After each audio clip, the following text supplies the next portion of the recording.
Jeg heter Asa, jeg leste master og løkfrøy av Setron, og jeg ble bachelor fra Setron i fjør i politikk og omsidning, som vi kaller for støttmannafrøye. Og så har vi lyst i 1 år i London, alt kjøy av politikk. Og åren til så prøver jeg å lese i Danmark, men jeg har tog sånn til åren jeg fann mine hitl, og jeg tror ikke fann han i førje, men det har vi jo gjort. Jeg leste alt kjøy av politikk i London i 1 år, og så gjorde vi bad, og vi valgte ikke at vi byggde i London.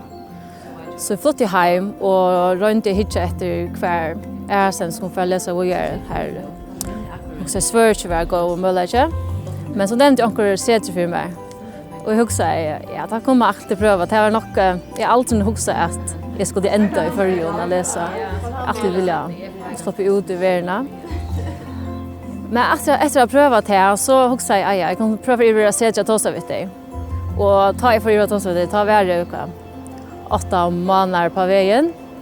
Och jag har just en tal i hötten om hur jag skulle fortälja dem att en kvinna och jag bor att jag alltid skulle släppa att fortsätta vid att läsa Setron. Jag vill gärna släppa att fortsätta här som jag slapp i London. Och jag gick så upptryckt alla trapporna för att komma upp att ta vid rätta vid kommande. Och jag just mig så talen i hötten om hur jag bosatte om att jag skulle lova mig in.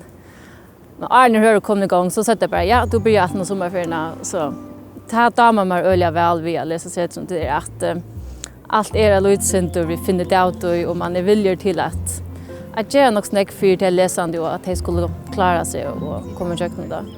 Jag vill läsa nu för så är det öliga stort från att kunna göra något vita som du hellre är gale. Alltså det omstöver inte läge men så är det tatt på och du kan egentligen se från och du vill höra att det är nätt att göra också vita som du hellre gale och ta det där kör utlanda och hålla man kan bryta förgör. Jag vet att man måste vara här och lära samhället känna och så göra det som du hellre för att göra det utkast.